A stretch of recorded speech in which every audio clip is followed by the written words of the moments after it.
Chapter 12. Mute. Where am I?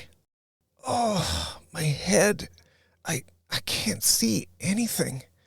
Am I dead? What's that? Is that a light? I can see light right there, but I can't move. What's happening? The beam of light was more of a taunt than a help when Farah cracked open her eyes. As her faculties returned, she realized her predicament. She was buried by bricks and dirt and something else. Is that bark? It smells like tree bark. It all began rushing back. The tree, bright light, the explosion, the others. Where are the others? Where are Hella and Senna? They were right beside me before. Did they get covered in this too? Are they alive? Farah's mind began to spin as pieces came back into focus. She recalled talking to Skature and Godden before Hella sped her and Senna to the tree at the front of the cull. Hella can really move fast, she thought, unconsciously moving her arm. A sharp pain shot through it, and then it wouldn't move at all. Oh, my arm! It's that tree! Oh, it's pinning my arm! A sudden, unexpected flash of color in her field of vision distracted her from the pain. She squinted, then blinked a few times to clear the dust. Soon, she could see what had flashed in front of her a moment ago. Is that Hella? I think that's Hella, Farah thought with a sudden surge of hope. There's Senna, too. They're all right, and they're looking for me. They're gonna find me, and Hella can dig me out with her strength. It'll be easy with how strong she was picking us up like we weighed nothing. The anticipation in her heart rose. She wasn't dead, neither was Hella or Senna. But as her mind moved through thoughts of rescue, she saw both the siblings move away from her position. No! No! She strained to focus her sight while completely immobilized. No! You're going the wrong way! I'm over here! The excitement turned to panic as actual tears filled her eyes. They're calling for me. I can hear it, but they're moving the wrong way. They can't see me under here. I need to call out so they can find me. Farah strained to suck in air. Stop! Come back! I'm over here!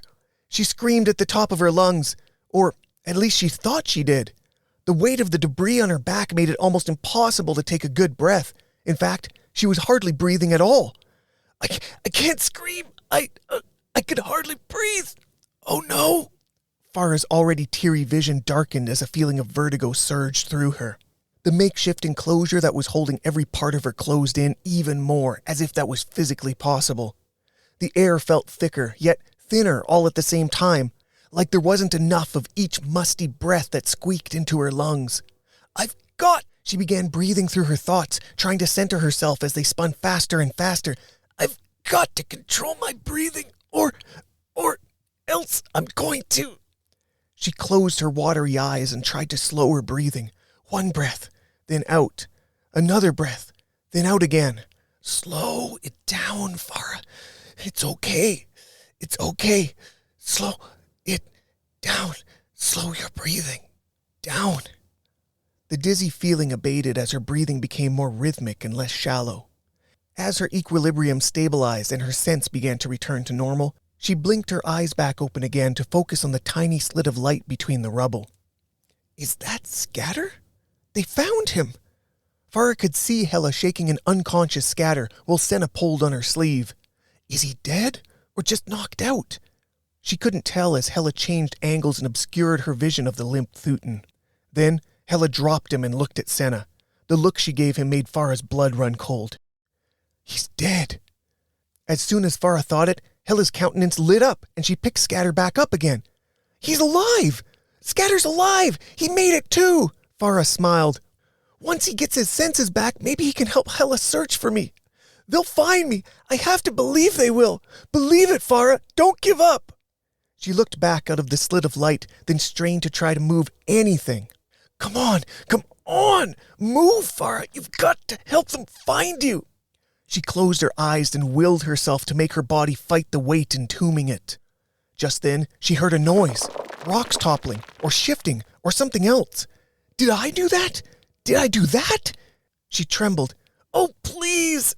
Looking back out through the slit, she saw the source of the noise, a small pile of rocks where her three compatriots had been standing. Where are they? Hela had blasted off in a red streak towards the rear of the call. No, no, no, no, come back. I'm here. I'm still here. You can't leave me. Don't leave me here. The tears returned, this time in full force. All the composure she had worked so hard to maintain, gone. Farah started hyperventilating. The dizziness returned. It was threatening to overtake her, but there was nothing Farah could do this time. She lost all control, in total silence. Alone.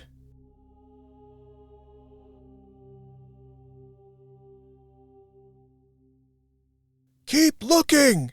Yes, sir! Check those piles in the corner! I've got these 3 over here! We must recover every single body for the peace of their families! Too many good Rayans died this day! Farah registered the voices even before she regained consciousness. She wasn't even sure she was awake.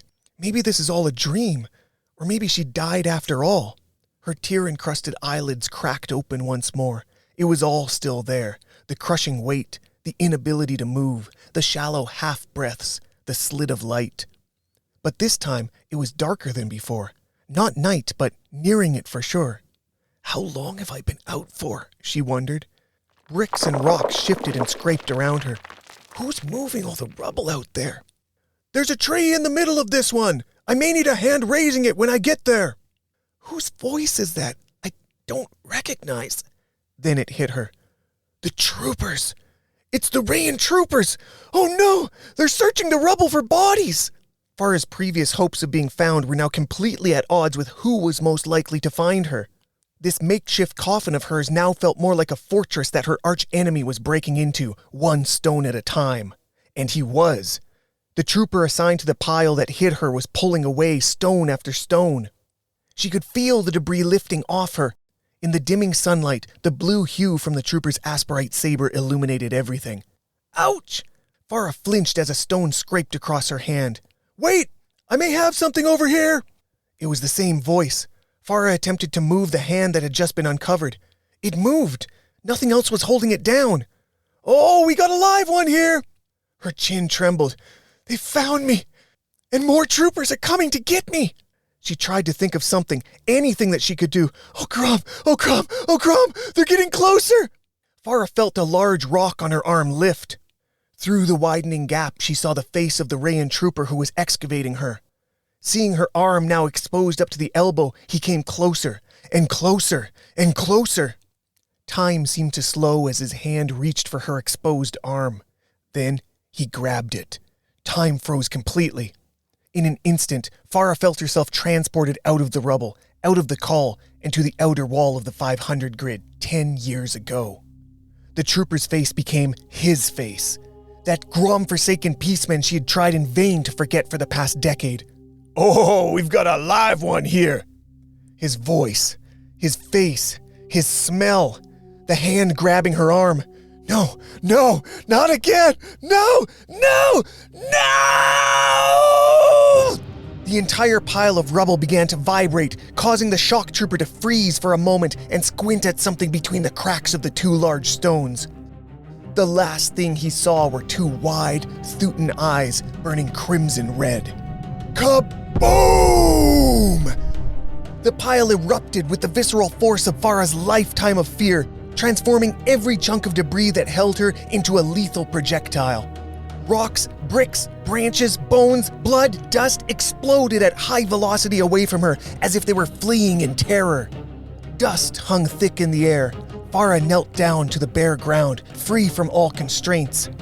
The plume of dust that surrounded her illuminated in vibrant red, her eyes wide and wild. She was no longer herself. She had become a feral animal, a wounded, trapped feral animal acting on instinct.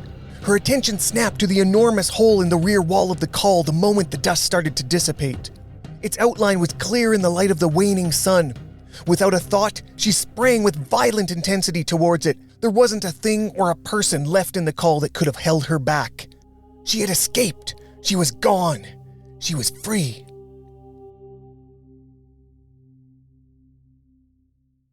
By the time her senses returned, Farah found herself recklessly sprinting at an impossible speed across an empty, seemingly endless field.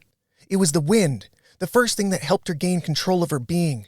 the fresh, crisp air against her face blowing her hair back like a flag in a storm. As her rational mind began to take hold again, she slowed her dizzying pace to a canter and then a jog, and then she stopped. Wow, she thought. She was alone in a vast and unfamiliar place obscured by the failing light of dusk. What may have otherwise frightened her instead brought a trembling smile to her face. I did it! I did it myself! I called on Grom and she gave me her flame! I don't know how, but I did it! Farah gave herself a moment to drink in what had just occurred. She hadn't died. She should have, but she was still here. Those unbelievable powers Skature and Hela and Godden had, she had them now too. The love, I could feel the love of Grom when I needed her most. Thank you, Holy Mother.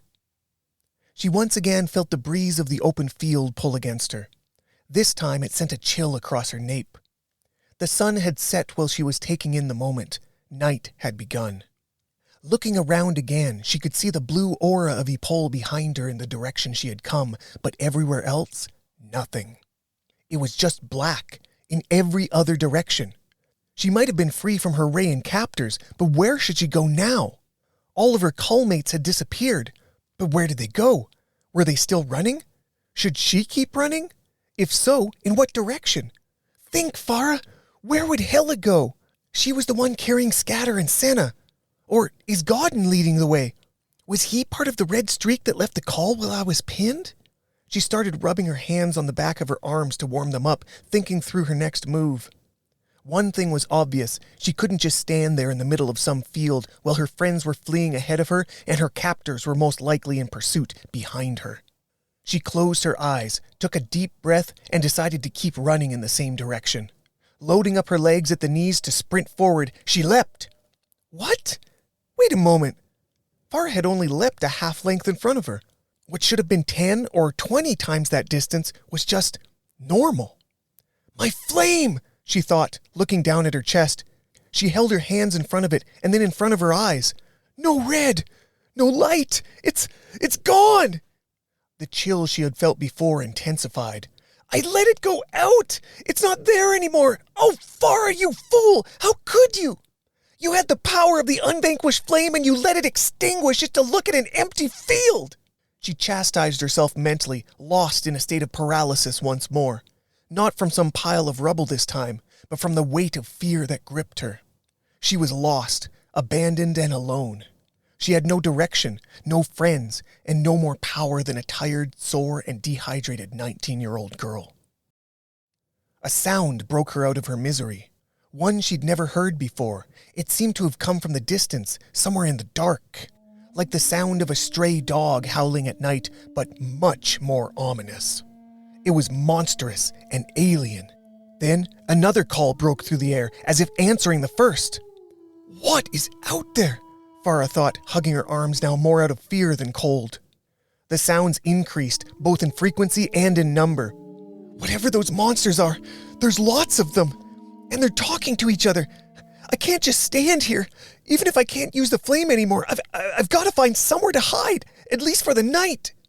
She strained her eyes again to make out the blackened horizon in front of her. But there was no moon tonight, and the landscape was otherworldly dark. Just move forward for now, she resolved in her mind. Listen for noises, try not to stumble, and don't stop. She took one step forward, crunching through the dried grass below her feet in the dark. The sound seemed as loud as the grace horn to her ears. I'm going to alert every night animal in all directions if I keep this up, she decided. What should I do? She remembered the last time she had felt such helplessness, back in the rubble pile. What did she do then? She called on Grom, and she remembered the worst part in her life as if it was happening all over again. She hugged her arms tight and hunched over, closing her eyes to pray silently. O blessed Grom, matron of love and the unvanquished flame, we, your children, plead and beseech your protection, as our unity allows.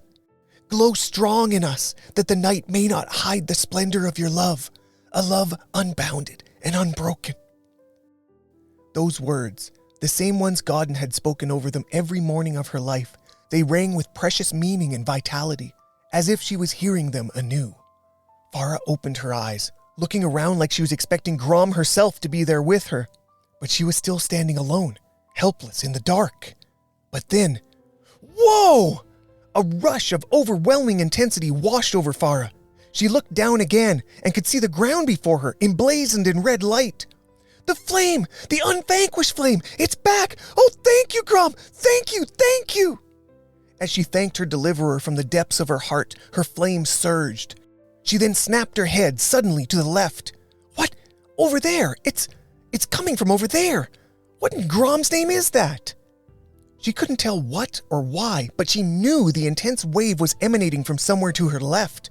Far away still, but undeniably in that direction. All of her worry and dread melted under the certainty she now felt. She knew where she had to go, and Grom had granted her the power to get there. She closed her eyes one more time for a final prayer of gratitude. Grom's love. Then she rocketed off in search of the epicenter of whatever had caused this unexpected and timely blessing.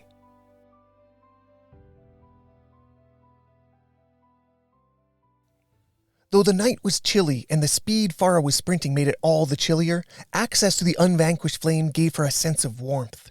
Not physical warmth, but the kind of security and contentment you can find only from a comforting blanket. She could not only sense the flame inside of her, but also the source that ignited it getting closer with every leap. Eventually, the shape of the ground under her feet changed. It was becoming hills. Some of them had small, babbling creeks in between that she splashed through in a single bound. It was a welcome change after so much flatland, but with the changing landscape came additional hazards that slowed her haste. Farah could only see as far as the light on her chest illuminated ahead of her. As she slowed her gait down one of the small hills, her left foot found nothing underneath it, just air. A wave of horror washed over her as she plummeted through the air with no understanding of what had just happened or where the ground was below her. No sooner had she realized her uncontrolled descent into blackness than she blasted through, what, leaves? Huh? She crashed and crackled through the branches and foliage of some sort of hedge or small tree before rolling to a stop on a grassy outcrop. Ugh! What was that? Where am I? She tried to gain her bearings. Farah got to her feet, aches and pains screaming after her high-speed tumble. As much as she wanted to just lay down and cry, she remained standing. She could feel it clearly now. This is the place. This is it, where the power that lit my flame came from. I just know it. Thankfully, the fall hadn't incapacitated her to the point that her flame went out like before. It still glowed strong. In fact, it felt like it was urging her forward with a compulsion not unlike that of the asperite floors. However, this time it came from her own desire, not someone else's. She stumbled forward, windmilling her arms to regain her balance and faculties. Within 5 or 6 steps, she saw it. A forest, glowing an eerie red in the light of her flame. I need to go in there. It's in there. An opening in the tree line appeared to be a natural entrance point, so she headed towards it. As she drew closer, though, a sound stopped her dead in her tracks. It was low and threatening, the deepest growl she had ever heard. Then another just like it joined in the warning. Farah could feel the vibration of the sound in her chest. They were close. Whatever monsters were making these sounds were just inside the entrance to the forest. She remained frozen, scanning the trees. There! A pair of red eyes burned through the darkness, and then another set close beside them. She couldn't see the creatures they belonged to, but they stood at the same height as her. The wild animal response inside of her couldn't decide if it was time to fight or flee. But as she was loading up her stance to lunge, either backward or forward, a third set of red eyes appeared between the other two. It stood at least a head taller than the others and was moving toward her faster than them. I've got to run! I've got to... A soothing voice interrupted her panicking, terrified thoughts. A voice from in front of her. Whoa now, you two! Calm it down! Wait a moment. I know that voice. Who have we got? Farah? Farah, is that you? Skature! It's Skature! I found him! Farah released all of her fear and anxiety, wavered, then collapsed to her knees in tears. She had found her friends. Skature rushed out of the woods and caught her up in his arms. We thought we'd lost you at the cull. Farah, you made it! And you wielded the flame all on your own? Oh, remarkable! He pulled back from his hug and lit his flame up brighter.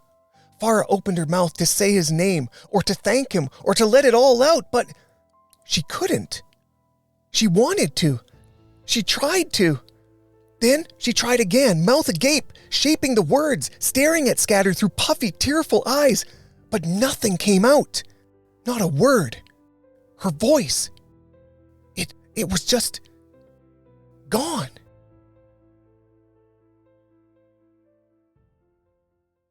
Musings of the Watchers.